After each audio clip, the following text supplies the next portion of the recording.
Good morning student. आज BEd first year के विद्यार्थियों को मैं course third learning and teaching paper के बारे में बताऊंगी। लर्निंग एंड टीचिंग का मतलब है अधिगम एवं शिक्षण। पेपर शुरू करने से पहले मैं यह स्पष्ट करना चाहती हूँ कि अधिगम किसे कहेंगे और शिक्षण किसे कहेंगे। अधिगम का तात्पर्य है कि हम बच्चों को विभिन्न क्रियाएं करने को देते हैं ताकि वो अपने अनुभवों के साथ सीख सके, और जब वह अपने अनुभवों के साथ सीखता है तो उसमें विभिन्न प्रकार के परिवर्तन होते हैं, विभिन्न प्रकार के ऊंच नीच की प्रक्रियाएं होती है जिसके आधार पर वह सीखता है, और जब वो सीखता है तो उसके व्यवहार में परिवर्तन होता है। और इसी व्यवहार में परिवर्तन जो कि सुधारात्मक होता है उसे हम अधिगम कहते हैं। यानी वो कुछ सीखता है, चाहे नेगेटिव वे से होकर के सीधे राइट दिशा की ओर सीखे, चाहे वो किसी विभिन्न क्रियाओं के माध्यम से सीखता है, लेकिन वो कुछ न कुछ सीखता है, और इस सीखने को ही हम अधिगम कहते हैं जो कि उसके व्यवहार में परिवर्तन लाता है। दूसरा है शिक्षण। शिक्षण का तात्पर्य है कि शिक्षक और शिक्षार्थी के मध्य जो भी अंतः क्रिया होती है हम उस अंतः क्रिया को शिक्षण कहते हैं। लेकिन यह अंतः क्रिया औपचारिक भी हो सकती है और अनौपचारिक। औपचारिक से तात्पर्य है कि जो हम विषय वस्तु को लेकर के कक्षा शिक्षण कक्षा के रूप में करते हैं उसे हम औपचारिक शिक्षण कहेंगे, और जब हम पाठ्य सहगामी क्रियाओं के माध्यम से बच्चों को कुछ जानकारी देते हैं, कुछ ज्ञान देते हैं, कुछ सिखाते हैं, कुछ विषय वस्तु देने का प्रयास करते हैं, बाह्य जानकारी देने का, तो उसे हम आंतरिक या अनौपचारिक शिक्षण कहेंगे।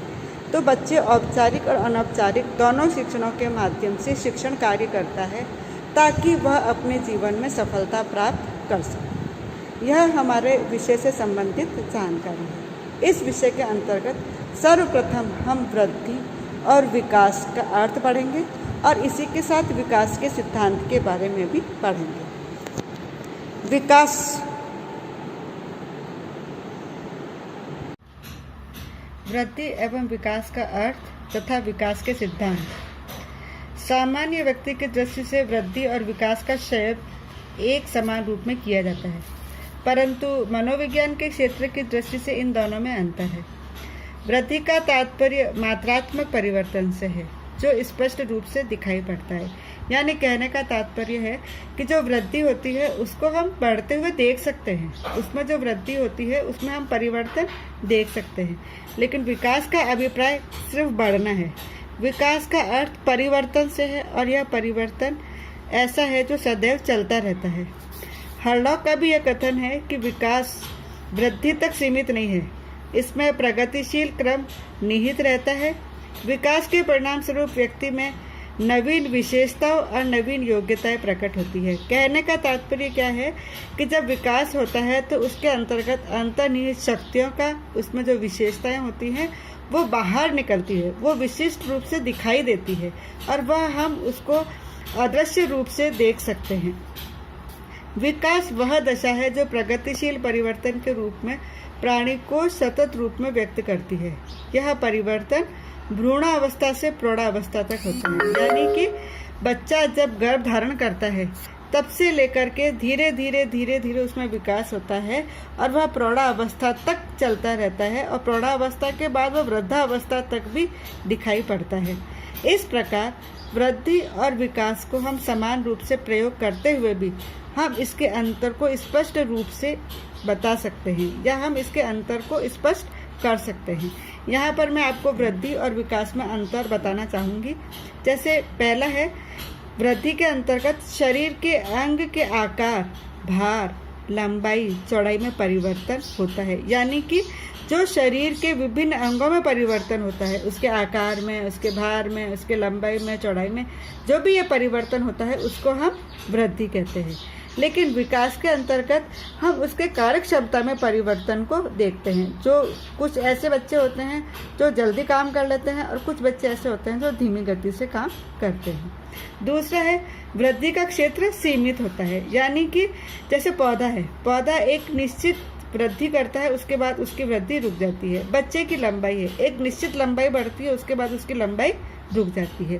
तो कहने का मतलब है कि वृद्धि का जो भी क्षेत्र होता है वह सीमित होता है, लेकिन विकास का क्षेत्र व्यापक होता है। यानी उसका शारीरिक विकास, उसका मानसिक विकास, उसका सामाजिक विकास, उसका संवेगात्मक विकास, यानी हर क्षेत्र में उसका विकास होता है और ये चिर निरंतर चलता रहता है, यानी कि सतत उसका विकास होता रहता है।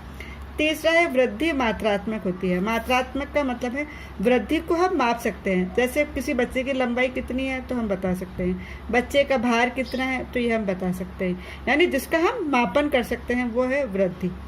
लेकिन विकास गुणात्मक होता है, जिसका हम मापन नहीं कर सकते। हम यह नहीं कह सकते कि कितने ग्राम उसका सामाजिक विकास हुआ है या कितने ग्राम उसका संवेगात्मक विकास हुआ है। कहने का तात्पर्य है कि विकास का मापन नहीं किया जा सकता है। चौथा है वृद्धि एक अवस्था में आकर के रुक जाती है। जैसा कि मैं पहले बता चुकी हूँ, एक निश्चित अवस्था पर आकर के वृद्धि रुक जाती है, लेकिन विकास जीवन पर्यंत चलता है। यानी जब तक इंसान जिंदा रहता है तब तक विकास की प्रक्रिया भी चलती रहती है। पांचवा है वृद्धि संरचनात्मक परिवर्तन है, यानी उसकी संरचना में परिवर्तन होता है। हम देख सकते हैं कि बच्चे की लंबाई में वृद्धि हो रही है, हम देख सकते हैं कि बच्चे के भार में वृद्धि हो रही है, हम यह देख सकते हैं कि उसके आकार में परिवर्तन होना है, यानी हम उसकी संरचना को देख सकते हैं जो उसमें परिवर्तन होते हैं। लेकिन विकासात्मक विकास होता है वो कार्यात्मक परिवर्तन होता है, उसकी क्रियाओं में जो परिवर्तन होता है उसको हम देख सकते हैं, हम उसके संरचना में नहीं देख सकते। नेक्स्ट है वृद्धि के साथ साथ आवश्यक नहीं है कि विकास भी हो। कहने का तात्पर्य है मोटापा बढ़ने के कारण भार में वृद्धि हो सकती है, लेकिन जरूरी नहीं है कि कार्य कुशलता उसमें विकसित हो। लेकिन विकास वृद्धि के बिना भी हो सकता है। कई बच्चे शारीरिक रूप से बहुत अच्छी तरह से वृद्धि नहीं कर पाते या नहीं बढ़ पाते हैं, लेकिन अगर उनका व्यक्तित्व देखा जाए तो पूर्ण रूप से विकसित होता है। अब हमने वृद्धि और विकास के अंतर को स्पष्ट कर दिया है, लेकिन हमें विकास के सिद्धांत के बारे में जानना भी आवश्यक है, क्योंकि जब तक हम विकास के सिद्धांत के बारे में नहीं जानेंगे तब तक शिक्षक किसी बच्चे को अच्छी तरीके से अवलोकन नहीं कर पाएगी, अच्छी तरीके से दिशा निर्देश नहीं कर पाएगी कि कैसे उसका विकास हो रहा है। तो इस विकास को देखने से पूर्व हमें जानना जरूरी है कि विकास के सिद्धांत कौन कौन से हैं। जैसा पहला है निरंतरता का सिद्धांत। विकास का सतत चलने वाली या निरंतर चलने वाली प्रक्रिया है और यह प्रक्रिया गर्भावस्था से आरंभ होकर जीवन पर्यंत तक चलती है। यानी विकास भ्रूणावस्था से ही प्रारंभ हो जाता है और उसके बाद वह जीवन पर्यंत तक विकास चलता रहता है, इसलिए हम इसको निरंतर या सतत निरंतर चलने वाली प्रक्रिया इसको माना है। दूसरा सिद्धांत है समरूपता का सिद्धांत। समरूपता का सिद्धांत का मतलब है व्यक्ति में बहुत सारी वैयक्तिक भिन्नताएं पाई जाती है। सभी बच्चे एक समान नहीं होते हैं, उनमें वैयक्तिक भिन्नताएं पाई जाती है और उन वैयक्तिक भिन्नताओं को पाए जाने के बावजूद भी विकास का एक निश्चित क्रम होता है, एक जैसा होता है। ऐसा नहीं है कि किसी का पहले शारीरिक विकास हो जाए, किसी का पहले सामाजिक विकास हो जाए, किसी का पहले मानसिक विकास हो जाए। यह एक निश्चित क्रम में सब में एक जैसा होता है, चाहे उसमें वैयक्तिक भिन्नताएं हो, अर्थात सिर से पैर की ओर उनका विकास होता है। तीसरा है वैयक्तिक भिन्नताओं का सिद्धांत। जैसे कि मैं कह चुकी हूँ, प्रत्येक मनुष्य में वैयक्तिक भिन्नताएं पाई जाती है, प्रत्येक व्यक्ति एक दूसरे से भिन्न होता है, इसलिए विकास की गति भी भिन्न भिन्न होती है, अलग अलग होती है। कोई बालक का विकास तेज गति से होता है तो किसी बालक का विकास धीमी गति से होता है। चौथा है अनियमितता का सिद्धांत। विकास की गति समान नहीं होती है, अलग अलग अवस्था में विकास की गति अलग अलग होती है।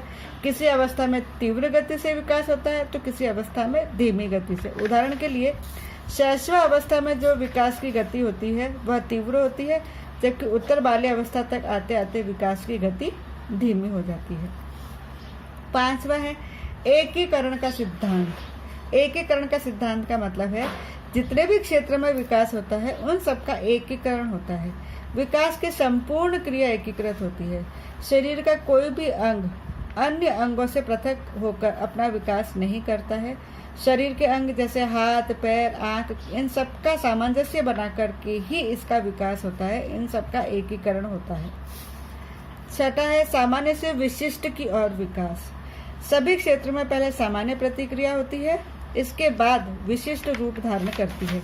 जैसे पहले बालक किसी वस्तु को पकड़ने के लिए सभी अंगों का प्रयोग में लाता है, फिर उस वस्तु को पकड़ने के लिए एक विशिष्ट अंग का प्रयोग करता है। जैसे बालक कोई वस्तु पकड़ता है तो वह अपना संपूर्ण शरीर को हिलाता है, लेकिन जब उस वस्तु को पकड़ता है तो वह अपने उंगलियों का प्रयोग करता है।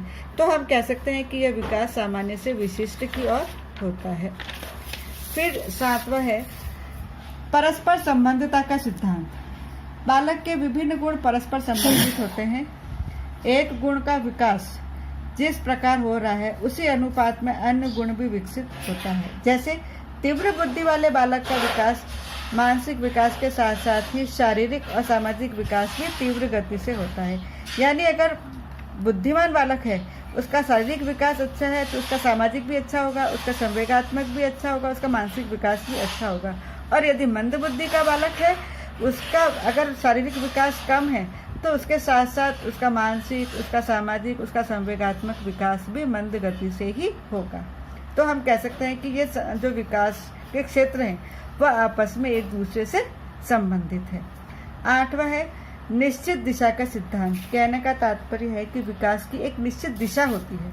बाह्य रूप से तो यह दिशा सिर से पैर की ओर चलती है, लेकिन अगर आंतरिक रूप से देखा जाए तो पहले शरीर के अंदरूनी अवयवों से आरंभ होकर के बाहर की ओर अग्रसर होती है। अर्थात पहले सिर का विकास होता है, फिर धड़ का विकास होता है, फिर अन्य अंगों का विकास होता है। तो ये एक निश्चित दिशा में इनका विकास होता है। इन विकास के सिद्धांतों की जानकारी प्राप्त करने के बाद हम बालक के विकास के लिए प्रत्येक शिक्षक को ज्ञान दें कि हम किस निश्चित दिशा की ओर उसे प्रेरित कर सकते हैं ताकि उसका संपूर्ण विकास हो सके और एक वो निश्चित शिक्षा प्राप्त कर सके।